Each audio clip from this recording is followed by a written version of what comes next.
Hello everyone, Seth Campbell here. Welcome back to Segway Plays Legend of Zelda: The Wind Waker. In the last episode, we continued climbing up through the Dragon Roost cavern, both inside and outside this volcanic mountain here. And at the end, we found that Medli had been captured by a couple of bokoblins and a moblin. We defeated them and freed her, and hopefully now she will give us some information about what's going on. Link, you came to rescue me. Oh, thank you. I have to tell you about what I found out. This is terrible. Some creature is doing awful things to the Great Valu's tail. That's why he's so angry. The Great Valu's tail hangs down into the room right below here. There's gotta be something in there. I wonder if those mean monsters who captured me have something to do with it. We've got to do something, now, before it's too late. I'll go and tell everyone what's happening. Here, Link, use this to get out of here. It's what I used to get this far. It's a device we Rito used before we evolved wings.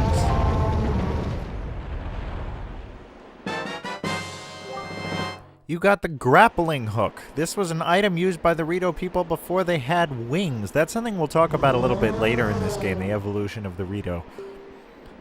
Set it to Y, Z, or X on the item screen and then press that button to aim.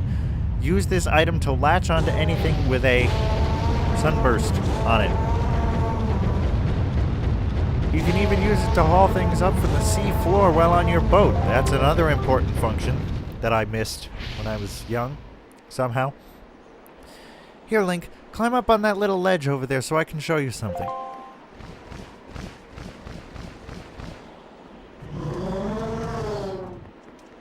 Alright.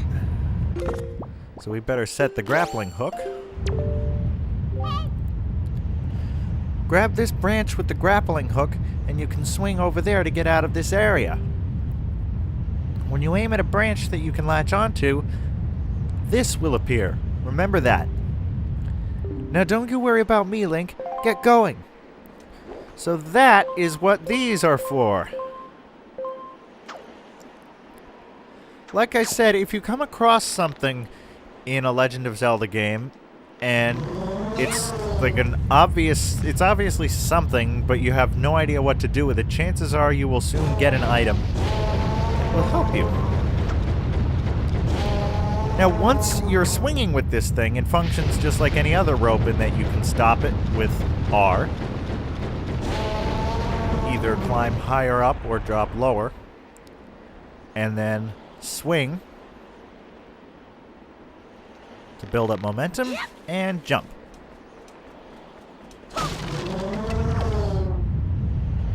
Now, this gets us back where we were before.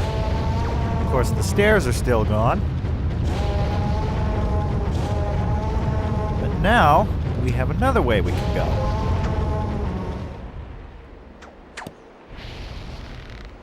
I don't really like my angle, and with my luck, I'm just gonna realign slightly.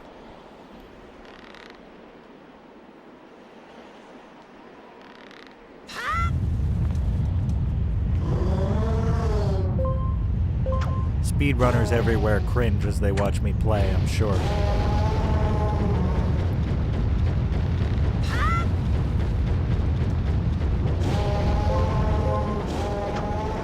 Sounds like Valu is in a great deal of distress.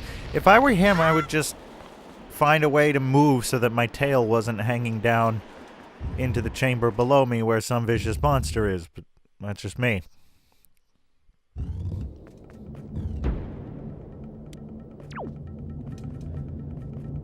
Now this is interesting, because we have another room with a rope bridge and a bokoblin who almost fell off it and had to do a great deal of work to climb back on it.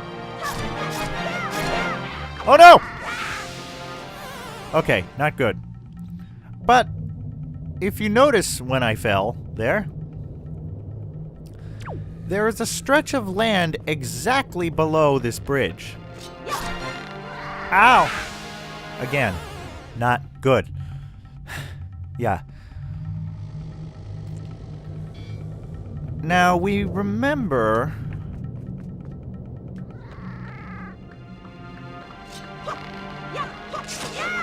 Long live the king. I couldn't resist, you know, because the way he was hanging on and everything. You can break the bridge, and you will fall onto this little stretch of land. And there's another door.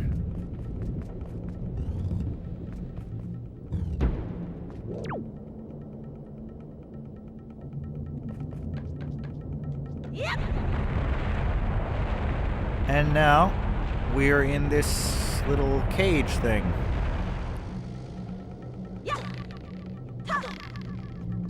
And we can't seem to cut these ropes, except now we can. But when we do, the thing tilts sideways and we fall out the side. So, what we need to do, clearly, is get this platform to stay horizontal. And so to do that, we need to cut all 3 ropes at once. And now, what's the best way to do that? With a spin attack. Very clever. And that knocks us down. I swear I was walking in the lava there, magma, at some point, but... You want to be careful, because as you can see, a certain amount of real physics applies here. These platforms are a little wobbly.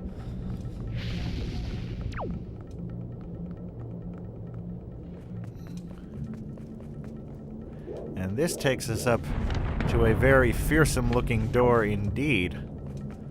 But it has bars on it. And so, we need to make the bars go away. Now, is the answer to that defeating all the enemies like it was before? Well, a lot of those keys are kind of out of our reach, so it can't be that. But if you look up, there's a unique-looking grapple bar. And when you swing on it, it pulls a switch in the ceiling.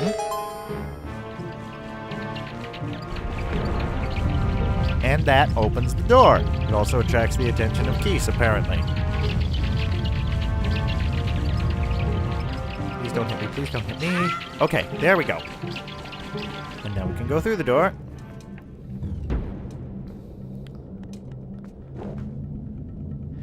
Now, this is something I wanted to address. There's this little alcove here that is totally empty. It is totally useless, right? Kinda, but also kinda no. Remember when we got the Tingle Tuner? When we talked about this, you can hook up a Game Boy Advance, and you can call Tingle, and he can interact with your environment. Now, there are certain hidden spots. Basically, there's one in every dungeon and then a few in the overworld. And there's a little more in one dungeon, but that's a long story. There are these little hidden spots that, with the Tingle Tuner, you can make something happen. Now, again, I don't have a way to record a Game Boy Advance, and I don't really know where our working Game Boy Advance is, since there's now only one in the family, since one of our Huskies ate one. Yeah, so I'm aware that this is that place, and I wanted to make you aware, but at the moment, I have no way of showing it.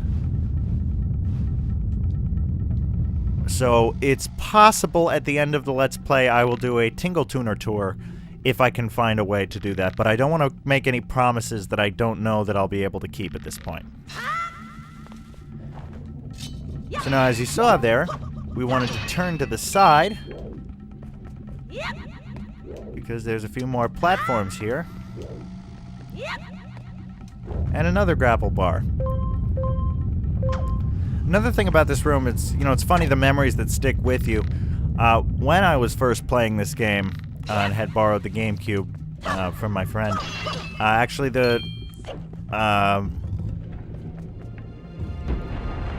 like at this point I'd given the GameCube back to him, but he came over about a month or two later. We had a sleepover, and we were playing this in the morning, and my dad had made us these delicious pancakes, so we had, the TV dinner table set up, and we're eating pancakes while grappling. And I'll continue that story in a minute, but actually, it occurs to me I made a mistake just now. I didn't want to do that. Those things are called magtails, incidentally. As in, they live in the magma and they have tails. Now, this switch makes the fire around this very ornate chest go away. Perfect.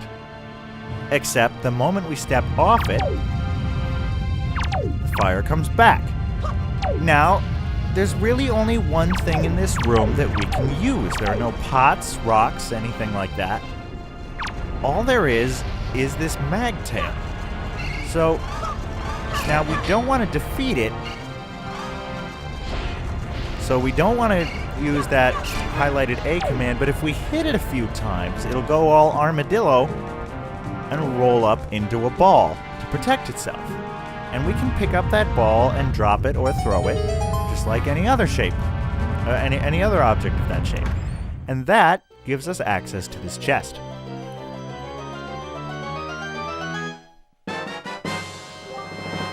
So we got the big key. I said we needed something bigger than a small key. Well, we got a big key. Use it to gain entrance to the room where this dungeon's boss lurks. Press control pad up to see for yourself on your map. Yes, the big skull is where the boss is. And it's that room we've already been to, where we would need a bigger key. Now you'll notice there are a couple of chests left. I want us to get those. I'm not sure where that one is that I managed to miss that somehow. But I do know what one of those is. And I'll explain my incoherent rambling in just a moment.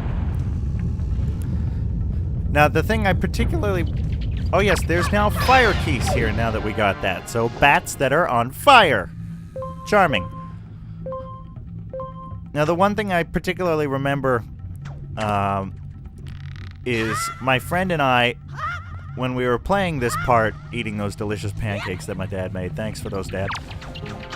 You can also use your grappling hook to attack enemies that you L-target, incidentally. But we had a little chant for every time you had to do multiple swings and build up momentum. So whenever we would do that, we would say, uppity, duppity, do! Very Ned Flanders-like. Though I'm not sure if either of us knew who Ned Flanders was at the time. Yeah, so it's one of those cute little memories that sticks with you, of the fun days of childhood, back when we were innocent and whoops. That's what happens when I reminisce. I fall into piles of magma.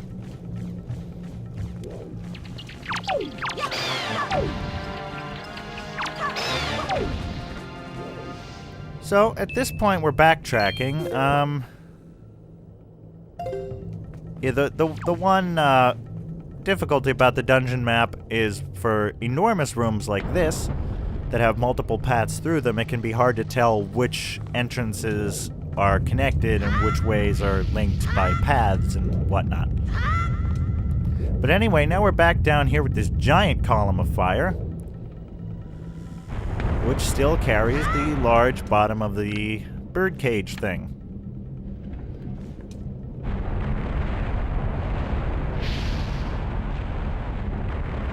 Unfortunately, this geyser continues to spit us upward, and we can make it back this way. The fire keys are everywhere now once you get the big key, making life difficult. And the bridge has been repaired in the interim, which is interesting.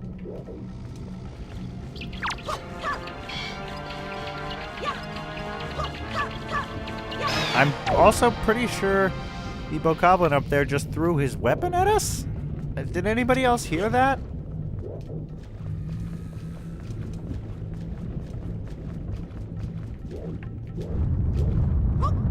Now, as we learned previously, dump water in boiling magma, and it'll create a platform that's stable enough for you to ride on.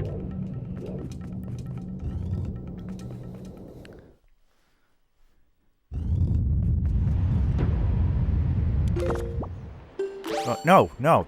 I don't know what I'm doing. Again, I've been playing the Switch a lot recently, actually. One of the games I'm playing now is Xenoblade Chronicles 2, and I'm loving it. And so I feel like somehow I'm trying to use those controls.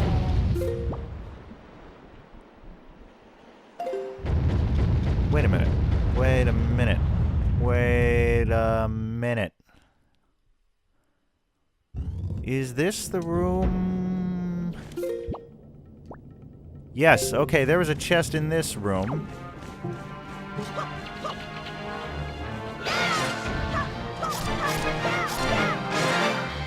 It is on the lower level, it seems.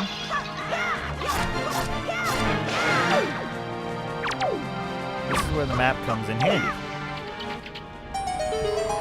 And that's how you make it appear. Okay, I knew I was missing something. You defeat all the bokoblins. Bokoblins makes more sense now that I think about it, because, you know, Boko is a common enough prefix, particularly in this game, and then Blin. I'm gonna go with Bokoblins going forward. Do you have a problem with that? Again, if you can give me a reason that makes sense, you know, I'll give it some serious consideration. Oh, come on!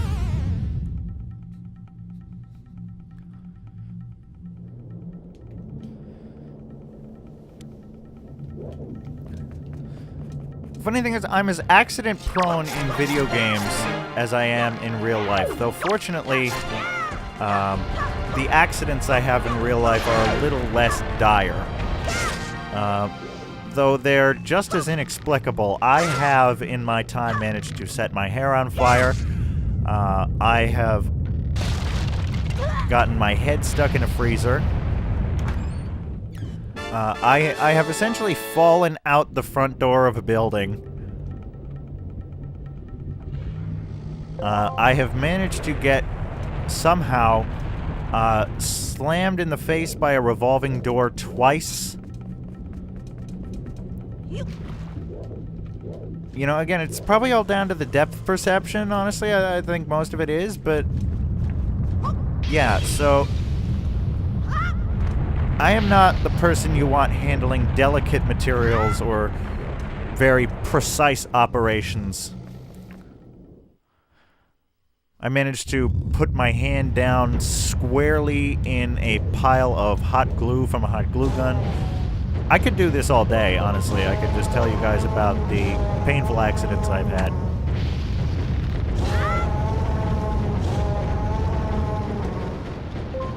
You know, I've always joked. Again, I'm a musician. I've mentioned that before, and so when I perform, people tell me, the whole bad luck to say good luck, so they say break a leg. And I say, be careful saying that to me, because with my luck, I actually might. Anyway.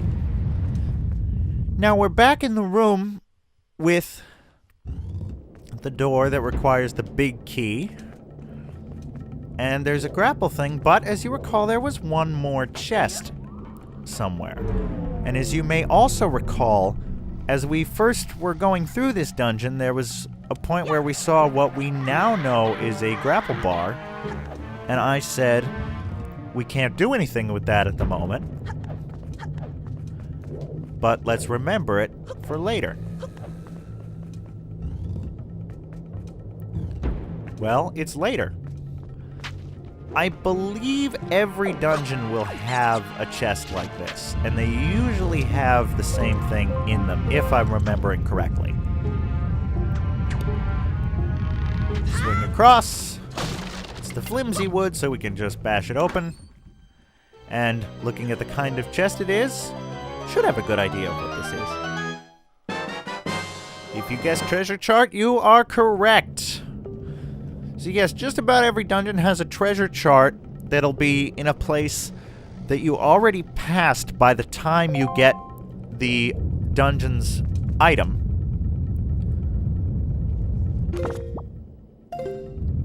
What am I doing? But requires said dungeon's item. And, you know, in case you're not familiar with The Legend of Zelda, that is how the dungeons work in just about every game. Not every game, but just about every game. Is each dungeon has a key item somewhere. And that is the item you need to finish the dungeon. So now we have cleared this place of all its chests. I'm too high, you can't reach me.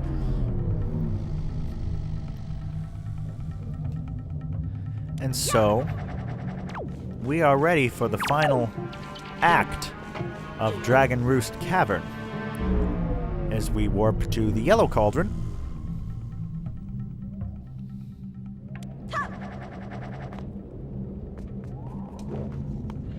And swing our way across to the big door. Well, I guess I lied when I said that we'd gotten all the chests, because there are a couple right here. Including a Knight's Crest. Keep it in your spoils bag. This is the first Knight's Crest we see. All who are skilled in the ways of the sword know the value of a crest such as this. All those who are skilled in the ways of the sword. We know somebody like that, don't we? And in this one is a yellow rupee. We are getting dangerously close to our 200 rupee limit. I almost feel bad destroying it when it's in that defensive position. And this kind of ruins... Yeah, I got the hearts, so that kind of ruins something I was about to show, but... So we have this red potion, and red potion will restore hearts. Why did I drink that if I don't need it? Because... in one of these pots... And you will usually find one of these, though I don't think always, near the boss door. Oh, joy pendant, nice. In one of these pots, and I want to be careful about this. Oh no, I collected it by mistake, and so I wasted my red potion. Yes, there are fairies. If you catch a fairy in a bottle, if you just walk into it and collect it like that. Oh, there's another one. Oh, come on! Why? It will restore a lot of your hearts. More than we have at this point. But if you catch it in a bottle, there's a little bonus effect to it, if you will. That, we'll talk about that when we actually catch one, because it doesn't do us any good right now. But we are ready to open this big door. However, I think we are going to save that for the next episode, because, as everyone knows in most modern Zelda games, a boss fight always means long cutscenes afterward. So, in the next episode, we will finish off Dragon Roost Cavern by tackling the monster behind this door that is messing with Valu's tail and causing him to go berserk, endangering the lives of the Rito tribe and everyone else on this island who may choose to visit. See you then.